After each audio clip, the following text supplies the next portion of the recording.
On March 3, 1974, a routine cargo door latch, improperly secured by a baggage handler at Paris-Orly Airport, killed all 346 people aboard Turkish Airlines Flight 981 in 77 seconds.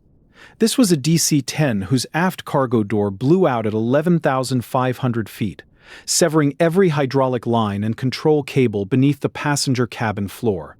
The pilots had no elevator, no rudder, no way to prevent the dive into Ermenonville Forest.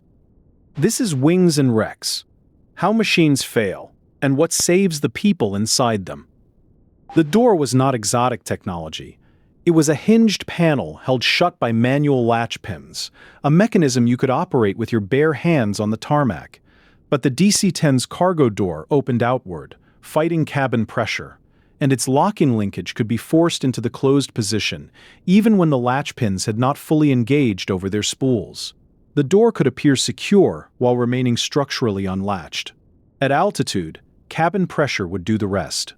Here's the part that makes this a story about institutional failure, not just mechanical design. McDonnell Douglas knew. 2 years earlier, on June 12, 1972, American Airlines Flight 96 had suffered the identical cargo door blowout over Windsor, Ontario. The crew fought the crippled DC-10 to an emergency landing in Detroit. Everyone survived. The flaw was exposed, documented, understood. Yet the manufacturer issued only a voluntary service bulletin, not a mandatory fix, allowing operators to defer modifications. Turkish Airlines had not complied. The door that blew out over France was the same vulnerability that had been survivable in Detroit, now written in 346 lives. So why did nobody stop it? To understand, you have to look at the door itself. The DC-10's cargo door was not a plug. It was a hinged panel, opening outward, held shut by a row of steel latch pins swinging over spools on the fuselage frame. But here's the catch. That linkage could be forced into the closed position even when the latch pins had not fully engaged over their spools.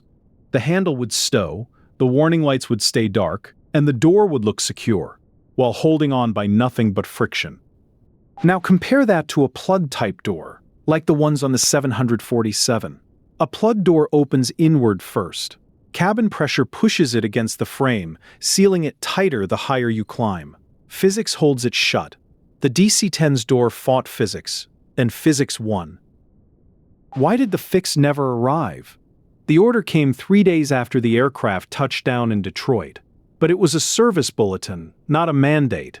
A suggestion, buried in paperwork, that operators could quietly ignore. Turkish Airlines never saw it. The door that should have been grounded was left to fly again. But the bulletin's words were damning. The cargo door was not fully latched, although the locking handle had been stowed, giving the appearance that the door was properly secured.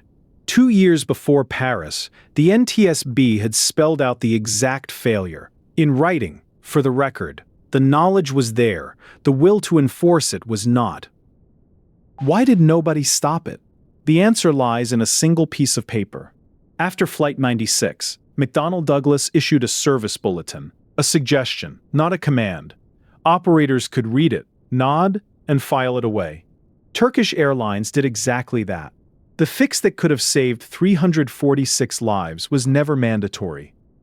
The NTSB had already written the truth in black and white. Their report on Flight 96 stated plainly, the cargo door was not fully latched, although the locking handle had been stowed, giving the appearance that the door was properly secured. The mechanism was known. The words were on paper. Still, nothing was made mandatory. What happened when the door finally failed? On March 3, 1974, Turkish Airlines Flight 981 lifted off from Paris at 11:02 in the morning, climbing into a clear winter sky. The DC-10 carried 346 people. The aft cargo door, improperly latched, was about to betray them all. At 11,500 feet, the door blew outward with a force that tore a hole in the fuselage. The cabin depressurized instantly. The floor above the cargo hold buckled and collapsed, slicing through every hydraulic line and control cable routed beneath it. In the cockpit, the flight engineer's voice crackled over the recorder. We have a control problem. We are not able to control the aircraft. The pilots fought the controls, but the plane was already falling. Why did 77 seconds of terror unfold? Because the door's failure had already severed the cables that should have held the plane steady. The cockpit voice recorder captured the crew's final realization. We have a control problem. We are not able to control the aircraft.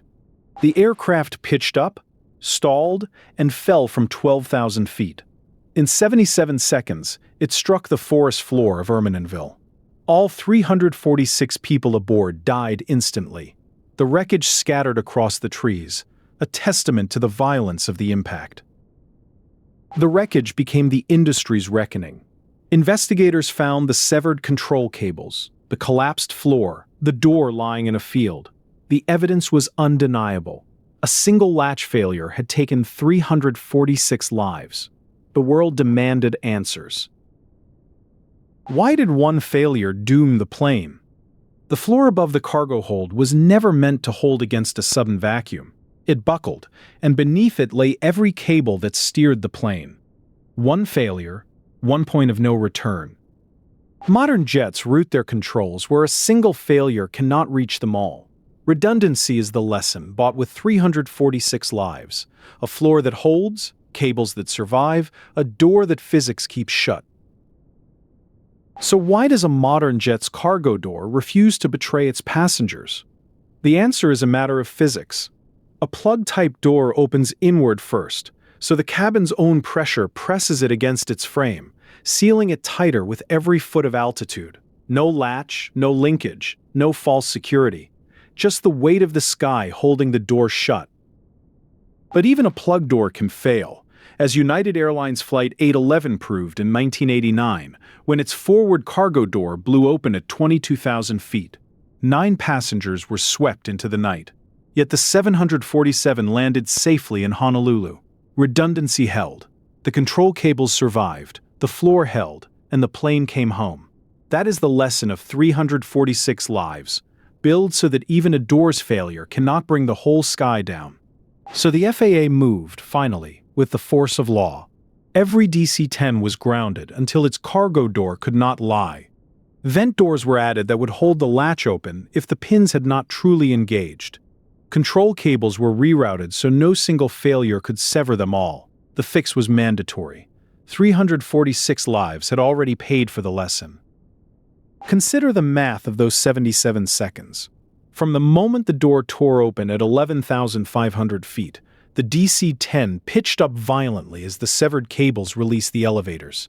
The pilots, helpless, watched the horizon tilt. The aircraft climbed, stalled, and fell, all in barely over a minute. Every second was a lifetime of terror for the 346 people aboard, their fates sealed by a latch that had looked secure on the ground. And the wreckage told the story with brutal clarity. Investigators found the cargo door lying in a field, its latch pins retracted, the spools unmarked. The floor had collapsed, severing every control cable in a single stroke. The evidence was so clear that the cause was never in doubt. But the real finding was the pattern. This was a known flaw, ignored until it became a catastrophe. So what was the actual cost of that latch? It was the 346 lives lost in 1974, the families left behind, the industry's shattered confidence, and the billions spent on redesigns and retrofits. More than that, it was the lesson that a single point of failure, left unaddressed, can erase everything. The latch itself cost pennies. The ignorance cost everything. And that is the quiet truth of aviation. A latch, a pin, a handle, mundane things, easy to ignore. But when they are ignored, they write history in lives lost.